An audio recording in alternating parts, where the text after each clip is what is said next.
Hello friends, कैसे हो? मैं हूं आशीष गुर्जर और आप सबका फिर से एक बार स्वागत है हमारे यूट्यूब चैनल द गुर्जर गुरु पे। स्टैंडर्ड 11th में आज हम अकाउंट में न्यू चैप्टर स्टार्ट करने वाले हैं। अगर हम बात करें स्टैटिस्टिक की, तो लास्ट में हमने स्टैटिस्टिक की एक्सरसाइज की थी 2.3 और जो उसकी एक्सरसाइज 2 है वो आपको खुद को करनी है। अगर कोई क्वेरी रहती है तो मैं वो करवाऊंगा, क्योंकि वो सारी चीजें रिपीट हो रही है जो हमने आगे एक्सरसाइज 2.1, 2.2, 2.3 में सीखा था। इससे वो सारे की सारी पूरी मतलब एक्सरसाइज आपको खुद करनी है। आज हम बात करने वाले अकाउंट में चैप्टर नंबर 3 जीएसटी के बारे में, गुड्स एंड सर्विस टैक्स। तो ये होता क्या है गुड्स एंड सर्विस टैक्स? बहुत ही छोटा वेटेज है पर समझना इंपॉर्टेंट है। सो आप वहां से स्टार्ट करते। सो लेट्स बिगिन गाइस, जैसे कि आप सब देख सकते हो हमारा चैप्टर का नाम है introduction to goods and service tax, GST. Introduction ही दिया है, सच में जैसा नाम वैसा काम है। ऐसा कोई ज्यादा डिटेल में चीज नहीं दी गई है। पहले मैं आपको थोड़ा डिटेल में समझा देता हूँ जीएसटी होता क्या है, क्लियर। उसके बाद अंदर से काम की चीजें निकालते हैं। तो देखो जीएसटी क्या होता है कि भाई पहले हमारे पास अलग अलग टैक्सेस थे। जब अलग अलग टैक्सेस थे तो टैक्स का कैलकुलेशन जो है वो थोड़ा डिफिकल्ट हो जाता था। हमें यह सोचना पड़ता था कि कौन से सर्विस या कौन से गुड्स के ऊपर कौन सा टैक्स अप्लाई करेंगे। बट अभी ऐसा हो गया है कि वन नेशन वन टैक्स, और उसी हिसाब से जीएसटी हुआ। और इस जीएसटी को 1 अप्रैल 2017 से अप्लाई किया गया है। वहां से लेके अभी भी जीएसटी चालू है। आपके किसी के पेरेंट्स अगर ऐसा है कि जो बिजनेस कर रहे हैं तो वो भी जीएसटी के रिटर्न फाइल कर रहे होगे, आप उससे पूछना। तो ये जीएसटी है क्या कि कोई आप गुड्स सेल करते हो या तो परचेस करते हो, या तो फिर हम बात करते हैं सर्विस प्रोवाइड करते हो, तो गुड्स या सर्विस के रिलेटेड टैक्स लगता है। और इससे बहुत सारे फायदे जीएसटी से, एक तो सिंपल हो जाएगा, आगे आएगा बेनिफिट, पर थोड़ा सिंपल ही समझा देता हूं। एक तो आपका कैलकुलेशन सिंपल हो जाएगा, और दूसरा फायदा है कि आपको ज्यादा टैक्स रेट्स याद नहीं रखने पड़ेंगे कि आपकी कैटेगरी में कौन सा रेट आता है, बस वही चीज से आपको मतलब है। Is it clear now? पहले हमारे पास और अलग अलग टैक्सेस थे, जैसे कि वेट थे। 1 जुलाई 2017 से पहले अगर किसी ने कोई शॉपिंग किया तो उन लोगों को पता होगा पहले वेट लगता था 3%, 2%, 4%, ऐसा वेट लगता था। वैल्यू एडेड टैक्स उसको बोला जाता था। डन। वैसे अलग अलग चीजें लगती थी, क्या क्या चीजें थी, और उसके बदले में जीएसटी हो गया। वो चीज अब देखते हैं। देखो यहाँ पे आपको मिल जाएगा indirect taxes of central government plus indirect taxes for state government and union territory of government. देखो सेंट्रल गवर्नमेंट कोई जो भी इनडायरेक्ट टैक्स, देखो ये भी समझ लेते हैं sir indirect tax direct tax क्यों नहीं। बेसिकली टैक्स के दो टाइप होते हैं एक होता है डायरेक्ट टैक्सेस और दूसरा होता है इनडायरेक्ट टैक्सेस। डायरेक्ट टैक्सेस कौन सा होता है कि जो आप रिटर्न फाइल करते हो, आपकी जो टोटल इनकम है और उसके ऊपर रिटर्न फाइल करते हो और उसके ऊपर जो टैक्स पे करते हो, ये आपका कौन सा हो जाता है? Direct taxes. इनडायरेक्ट टैक्सेस कौन से होते हैं? जो दरअसल आपको पता ही नहीं है टैक्स है, या तो फिर जब आप प्रोडक्ट को परचेस करें उसी टाइम पे आप पे कर देते हो। जैसे कि एग्जांपल लेते हैं, एक पेन खरीदने गए, उस पेन की प्राइस है 5 रुपीज और ब्रैकेट में लिखा है इंक्लूसिव ऑफ ऑल टैक्सेस। इसका मतलब इसके अंदर सारे के सारे टैक्सेस पे किए गए हैं। आपको टैक्स पे करना हो या ना करना हो, वहां पे तो आप 5 रुपीज दोगे, इसलिए आपका जो टैक्स है वो तो पे हो ही जाने वाला है। Is that clear? सो ये हो जाता है इनडायरेक्ट टैक्स। डायरेक्ट टैक्स में जिसको टैक्स पे करना है उसको डायरेक्टली टैक्स पे करना होता है गवर्नमेंट को। बट इनडायरेक्ट टैक्स में ऐसा नहीं होता है। वो किसको पे करेगा? जिसके पास से प्रोडक्ट खरीद रहा है उसको, और जो प्रोडक्ट बेच रहा है वो टैक्स फिर किसको प्रोवाइड करेगी? गवर्नमेंट को। तो ये इनडायरेक्ट टैक्स हो गया अब इनडायरेक्ट टैक्स अगर सेंट्रल गवर्नमेंट की बात करें तो हमारे पास कुछ ऐसे टैक्सेस थे। सेंट्रल सेल टैक्स था सेंट्रल एक्साइज ड्यूटी था, कस्टम ड्यूटी था एंड सर्विस टैक्स थे। इतने टैक्सेस थे अलग अलग। टैक्स के बारे में डिटेल में आप पढ़ने वाले हो, अभी उसका टाइम नहीं आया है। जब कॉलेज में आओगे तब आप डिटेल में उसके बारे में पढ़ोगे। अभी जितना आपके काम का नॉलेज है उतना ही हम लेंगे, ज्यादा नहीं लेंगे, क्योंकि टैक्स इज वेरी बोलते हैं ना क्या, वाइड टॉपिक है और as well as interesting topic भी है। जिसको मजा आता है उसको बहुत ही इंटरेस्ट लगेगा इसके अंदर। नाउ अब इनडायरेक्ट टैक्सेस ऑफ स्टेट या तो फिर यूनियन टेरिटरी। जब मैं बात करता हूं कि यूनियन टेरिटरी, तो गोवा है, दीव है, ये सब यूनियन टेरिटरी के अंदर आता है। Is it clear? और हम बात करते हैं स्टेट की, तो किसी पर्टिकुलर स्टेट की बात कर रहे हैं, जैसे कि गुजरात स्टेट है, महाराष्ट्र स्टेट है, राजस्थान है, ये अलग अलग स्टेट हो गया। अगर उस स्टेट की बात करें तो वो कौन से टैक्स लेते थे, तो वो लेते थे value added tax, purchase tax, sale tax and entertainment tax. ऐसे अलग अलग वो टैक्स लेते थे और इन टैक्स से उनका काम चलता था और बाकी जो सेंट्रल गवर्नमेंट लेती थी उससे उसका काम चलता था। अब क्या किया, इन सारे टैक्सेस को कैंसिल कर दिया। ओल्ड टैक्सेस आर विथड्रॉन और कैंसल और नया टैक्स बना दिया फ्रॉम 1/7/2017 से और उसका नाम है जीएसटी, मतलब गुड्स एंड सर्विस टैक्स। जितनी भी गुड्स है, जितने भी सर्विसेज है, उन सब के लिए एक ही टैक्स। Is it clear? समझ में आया? और उस टाइम पे ऐसा नारा भी था, one nation one tax. Is it clear? और उसी लिए ये बनाया गया है ताकि कोई भी टैक्स में से बच ना जाए और जो ईमानदारी से पे कर रहे उन लोगों को ज्यादा पे ना करना पड़े। नाउ अब टैक्स जीएसटी की अगर बात करें तो जीएसटी के टाइम पे अलग अलग एक्ट बनाए गए हैं। उसमें से सबसे पहला एक्ट है central goods and service act.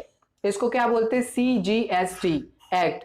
बहुत ही सिंपल है, देखो गुड्स एंड सर्विस टैक्स तो याद रह गया, जीएसटी। जी का मतलब गुड्स, एस का मतलब सर्विस एंड टी का मतलब टैक्स। अब जब सेंट्रल की बात करते हैं तो central goods and service tax, CGST.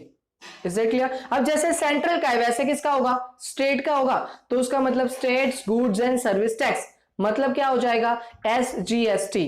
Clear? Third, union territory goods and service tax, तो अब UT GST. Is that clear? And फिर 4 number, integrated goods and service tax. Integrated goods and service tax क्या होता है सबके बारे में discuss करेंगे, इसका मतलब आईजीएसटी। एंड फाइनली जो 5th नंबर है वो goods and service act. Goods and service act बोला है, मतलब जीएसटी कंपनसेशन सेज एक्ट भी उसको बोला जाता है। ठीक है, अब सबका यूज क्या है और सबका मतलब क्या होता है वो समझ लेते हैं। देखो पहला क्या है, central goods and service tax, मतलब सेंट्रली जो टैक्स लिए जाते हैं उसकी बात होती है। सर सेंट्रली कौन सा टैक्स आएगा उसका क्लासिफिकेशन आगे आने वाला है, बट अभी इतना दिमाग में रखो, सेंट्रली जो होता है उसके लिए सीजीएसटी, स्टेट लेवल पे होता है उसके लिए एसजीएसटी, उसके बाद यूनियन टेरिटरी के लेवल पे होता है उसका मतलब यूटीजीएसटी। और इंटीग्रेटेड गुड्स ये क्या होता है? In this act provisions pertaining to supply of goods and service और both mode other than own state और union territory are covered. Integrated goods का मतलब ये होता है मैं सिर्फ गुजरात के साथ ट्रांजैक्शन नहीं कर रहा हूं, अगर मैं गुजरात के अंदर रह रहा हूं तो सिर्फ गुजरात के साथ ट्रांजैक्शन नहीं कर रहा हूं, महाराष्ट्र है, राजस्थान है, तो उसका मतलब ये अप्लाई होगा integrated goods and service tax.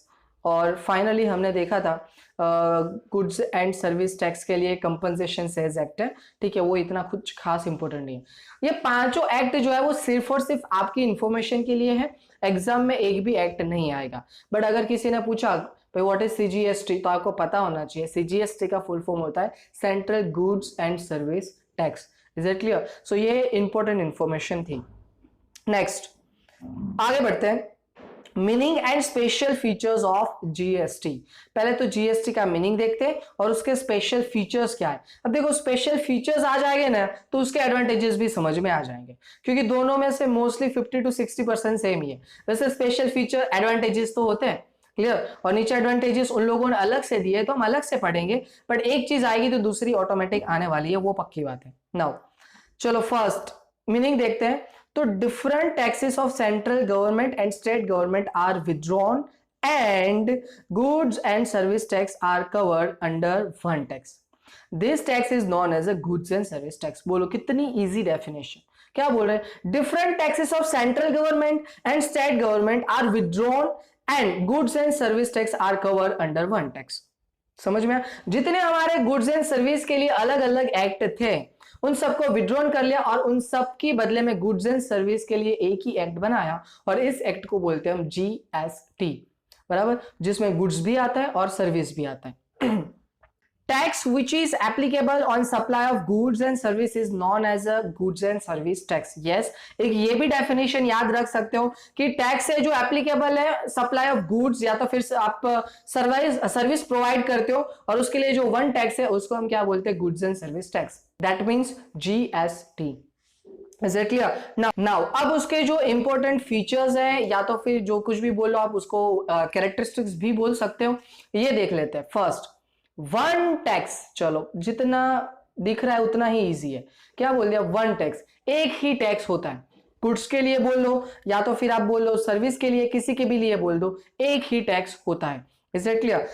Now देखो यहाँ पे लिखा भी है, goods and service are cover under only one tax. Second, tax collection on supply. चलो, अब टैक्स कब कलेक्ट होता है? जब आप गुड्स को सप्लाई करते हो या तो फिर सर्विस प्रोवाइड करते हो उस टाइम पे। जैसे कि मान लो कि मैं हूं जो होलसेलर हूं, मैं गुड्स दूंगा रिटेलर को, तो मैं जब गुड्स सेल कर रहा हूं तो मान लो कि 10 रुपए की एक प्रोडक्ट की प्राइस है, उस चीज को मैं दे रहा हूं उसको, तो 10 रुपीज में अगर मैं उसको दे रहा हूं तो उसमें जीएसटी उसका जितना भी लग रहा होगा उतने परसेंटेज में ऐड करके, मान लो कि उस कैटेगरी में 10% लग रहा है, तो 10 रुपीज का 10% 1 रुपया, मतलब मैं उस प्रोडक्ट को 11 रुपीज में दूंगा। और 1 रुपया एक प्रोडक्ट का मेरे पास आया जीएसटी, वो मैं किसको प्रोवाइड कर दूंगा? सेंट्रल गवर्नमेंट को या तो फिर स्टेट गवर्नमेंट को, जो भी यहाँ पे लायबल होता है उसको। अब उसके पास 11 रुपीज आए, उसने 1 रुपया जीएसटी का पे किया, अब वो फिर से जब सेल करेगा तब वो भी टैक्स अप्लाई करेगा। समझ में आ? जब जब आप सेल करोगे तब तक आपको टैक्स अप्लाई करना है। तो आपको ऐसा लगेगा सर इसमें तो बार बार टैक्स अप्लाई होता है, तो ड्यूअल टैक्स नहीं हो जाएगा? मतलब बार बार टैक्स होगा तो फिर जो फाइनली जो प्रोडक्ट परचेस करने वाला है उसको तो कितने सारे टैक्सेस पे करने पड़ेंगे। नहीं, ऐसा नहीं है। अभी मैं आपको समझाता हूं एग्जैक्टली क्या फंडा होता है, आगे आने वाले पॉइंट तब क्लियर करते हैं। नेक्स्ट, उसके बाद है जीएसटी काउंसिल। देखो ये पूरे जीएसटी को कंट्रोल करने के लिए एक पूरा काउंसिल ऑर्गेनाइज किया गया है। उस काउंसिल का काम क्या है कि जो भी चेंजेस करने, कभी कभी क्या होता है कि एक बार हमने एक्ट बना दिया फिर वो लाइफ टाइम तक ऐसा नहीं रहता, कोई ना कोई चेंजेस करने पड़ते हैं। जैसे कि याद हो तो जब जीएसटी आया तब मुझे थोड़ा थोड़ा याद है, तो जो धूप दीप मतलब जो ना अगरबत्ती, ये सारी चीजों के ऊपर टैक्सेस कुछ 12% अराउंड था, पर उसके ऊपर बाद में कम करके 5% किया। तो ऐसी अलग अलग चीजें होती है जिसमें आपको टैक्स कम करना है, बढ़ाना है, ये सारे डिसीजंस आप लोगों को लेना है, मतलब कि इसको जीएसटी काउंसिल को। Is it clear? Next, GST rates. अब देखो क्या होता है, जीएसटी रेट्स कौन डिसाइड करता है? GST council. इसलिए ये कोई टेंशन नहीं है कि भाई कोई बड़े बंदे ने बोल दिया जीएसटी का रेट ये होगा तो वो हो गया, ऐसा कुछ नहीं है। जीएसटी काउंसिल पहले से ही डिसाइड करेगी। उसके बाद इंपोर्ट एंड जीएसटी। देखो, import of goods and service are treated as inter state supply. Sir ये कुछ समझ में नहीं आया। अब देखो, इंटर स्टेट सप्लाई और इंपोर्ट में कनेक्शन क्या है ये समझते हैं। पहले तो इंपोर्ट करना मतलब दूसरी कंट्री से हम चीज प्रोडक्ट परचेस करते हैं, इसका मतलब बाहर से हम चीज लाए। बट हमारे पास जीएसटी की अगर बात करें तो उसमें दो चीजें, एक इंटरस्टेट और दूसरा इंट्रास्टेट। अब इंटरस्टेट जीएसटी का मतलब क्या होता है कि भाई एक स्टेट का दूसरे स्टेट के साथ जो ट्रांजैक्शन होता है उसको इंटरस्टेट जीएसटी ट्रांजैक्शंस बोलते हैं। Is it clear? फिर से एक बार, क्या बोलते हैं? जैसे कि गुजरात ने ट्रांजैक्शन किया महाराष्ट्र के साथ, तो ये कौन सा हो जाएगा? इंटरस्टेट, एक स्टेट का दूसरे स्टेट के साथ। नाउ दूसरा होता है इंट्रास्टेट ट्रांजैक्शन। इंट्रास्टेट ट्रांजैक्शन किसको बोलेंगे? तो स्टेट के अंदर ही आप ट्रांजैक्शन कर रहे हो, आप गुजरात के अंदर रहते हो, अहमदाबाद वाला सूरत के साथ ट्रांजैक्शन करता है, तो ये इंटरस्टेट में ही ट्रांजैक्शन हुआ ना। समझ में आया? तो ये इंट्रास्टेट ट्रांजैक्शन, और इंटर किसको बोलते हैं? एक स्टेट का दूसरे स्टेट के साथ, और स्टेट के अंदर ही कर रहे हो उसको इंट्रास्टेट बोलते हैं। ये दिमाग में बिठा देना। नाउ, तो अगर आप बाहर से परचेस करके लाते हो तो आप दूसरे राज्य से परचेस करते हो या फॉरेन से परचेस करते हो, इसको आप क्या कंसीडर करोगे? इंटर स्टेट ट्रांजैक्शन ही कंसीडर किया जाएगा। Is it clear? I hope कि क्लियर हो गया। Next, input tax credit. Yes, यही समझाना। GST paid on purchase is allowable deduction from sale of goods and sale of goods and services. इसको detail में समझे, अभी मैं बोल रहा था ना बाद में पॉइंट आएगा समझेगा, अब ये पॉइंट आ गया, बहुत ध्यान से समझना, बिल्कुल भी मिस मत करना। देखो क्या होता है, हम जीएसटी पे करते हैं। पहले मान लो कि मैं प्रोड्यूसर हूं, मैंने प्रोडक्ट को प्रोड्यूस किया और अब मैं फर्स्ट टाइम प्रोडक्ट को सेल करने जा रहा हूं होलसेलर को, समझना। और उसकी जो परचेस प्राइस है वो है 100 रुपीज, मतलब मैं उस प्रोडक्ट को कितने में सेल करने वाला हूं? 100 रुपीज में सेल करने वाला हूं। मान लो कि उसके ऊपर जीएसटी लगता है 10%। क्लियर? तो 100 के ऊपर 10% मतलब कितना होगा? 110। तो मैंने होलसेलर को सेल किया 110 पे, मैं प्रोड्यूसर और मैंने सेल किया होलसेलर को 110 पे। दरअसल ये प्रोडक्ट कितने का था? 100 रुपीज का था, पर होलसेलर को मुझे 110 देना पड़ा, उसमें 10 रुपीज टैक्स है। अब आगे क्या होगा? वो प्रोडक्ट सेल होने को जाएगा। मान लो कि वो बंदा जो है, देखो प्रोडक्ट तो 100 का ही माना जाएगा, क्योंकि जो 10 रुपीज टैक्स है ना वो तो उस बंदे को रिटर्न मिलने वाला है। देखो कैसे मिलेगा, मान लो कि उस प्रोडक्ट का जो सेलिंग प्राइस है वो 120 रुपीज है, तो अब क्या करेगा वो बंदा, रिटेलर को 120 में सेल करेगा, तो रिटेलर के पास से भी वो कितना टैक्स लेगा, 10%, तो उसको 12 रुपए मिले। अब हुआ यूं, उसने पहले कितने पे किया था, 10 रुपीज गवर्नमेंट को पे कर दिए थे, अब फिर से टैक्स मिला 12 रुपीज, तो 12 रुपीज में से 10 गवर्नमेंट को पहले दे दिए थे, अब कितने बचे उसके पास, 2 रुपीज, वो 2 रुपीज ही गवर्नमेंट को देगा। अब समझना, गवर्नमेंट के पास कितने रुपए आए, पहले 10 फिर 2, मतलब 12 रुपीज, जो फाइनल सेलिंग होगा ना उसके ऊपर जितना टैक्स होगा ना उतना ही गवर्नमेंट के हाथ में आने वाला है। अब देखो रिटेलर है, उसके पास 120 और वो 12 रुपीज टैक्स पे कर रहा है, मतलब 132 में प्रोडक्ट उसको लगा। अब वो चीज वो फिर सेल कर रहा है 150 पे, अब वो 150 पे सेल करेगा तो वो फिर से 10% जीएसटी लेगा, तो 15 रुपीज जीएसटी उसको मिलेगा, 15 उसको मिला, पर उसमें से उसने 12 रुपीज जो है वो पे की है, इसलिए उसको माइनस करके कितना बचा, 3 रुपीज, ये उसको देना पड़ेगा किसको, गवर्नमेंट को। तो अल्टीमेटली 15 रुपीज टैक्स लगा फाइनल सेलिंग प्राइस के ऊपर, और उतना ही गवर्नमेंट के पास गया। भले टैक्स लगा 3 बार, पर गवर्नमेंट के पास तो सिर्फ और सिर्फ कितने रुपए गए, 15 रुपीज। पूरा कॉन्सेप्ट क्लियर हुआ, टैक्स बार बार लग रहा है, पर जो बंदा एक बार टैक्स पे कर देता है वो उसको डिडक्ट कर सकता है, क्योंकि टैक्स जो है वो लायबिलिटी फाइनल गुड्स कंज्यूमर को है, जो फाइनली कस्टमर परचेस करते हैं ना उसके ऊपर टैक्स लगता है, बीच वाले के ऊपर टैक्स नहीं लगता है। तो ये चीज दिमाग में रखना। आई होप कि ये क्लियर हो गया है। उसको बोलते हैं इनपुट टैक्स क्रेडिट। नेक्स्ट उसके बाद टैक्स डिस्ट्रीब्यूशन। तो बात की जाए तो अलग अलग तरीके से जो भी टैक्स लगता है उसको डिस्ट्रीब्यूट किया जाता है, थोड़ा सेंट्रल गवर्नमेंट ले जाती है, थोड़ा स्टेट गवर्नमेंट रखती है, ठीक है, वो तो आगे हम देखेंगे कैसे वो लोग बाइफरकेट करते हैं। नेक्स्ट उसके बाद टैक्स डिटर्मिनेशन। देखो पहले से ही टैक्स डिटरमाइन होता है कि भाई इसका ये रेट होगा, इसका ये रेट होगा, तो ये कोई रॉकेट साइंस नहीं है। जैसे कि कोई नेसेसरी चीजें है जो जीवन जरूरियात चीजें जिसको बोलते हैं उसके ऊपर 5%, ये पहले से ही डिसाइडेड है वैसा। नेक्स्ट उसके बाद pre determined tax rate structure, ये भी उसके जैसा ही है। डिटर्मिनेशन में क्या आता था, on the basis of head of goods decide करते थे कि भाई कौन से हेड के अंदर आते हैं उस हिसाब से, जबकि यहाँ पे पर्टिकुलर प्रोडक्ट के हिसाब से ज्यादा उसका बाइफरकेशन जब आएगा तब हम समझेंगे। उसके बाद है गाइस 5 जीएसटी एक्ट जो हमने पहले डिस्कस की है, और उसके बाद यूनिफॉर्मिटी जीएसटी, मतलब अगर हम बात करें तो GST laws rules procedure rate of tax are similar across the country, पूरे कंट्री में एक ही चीज चलती है, इसलिए उसमें कोई प्रॉब्लम नहीं है।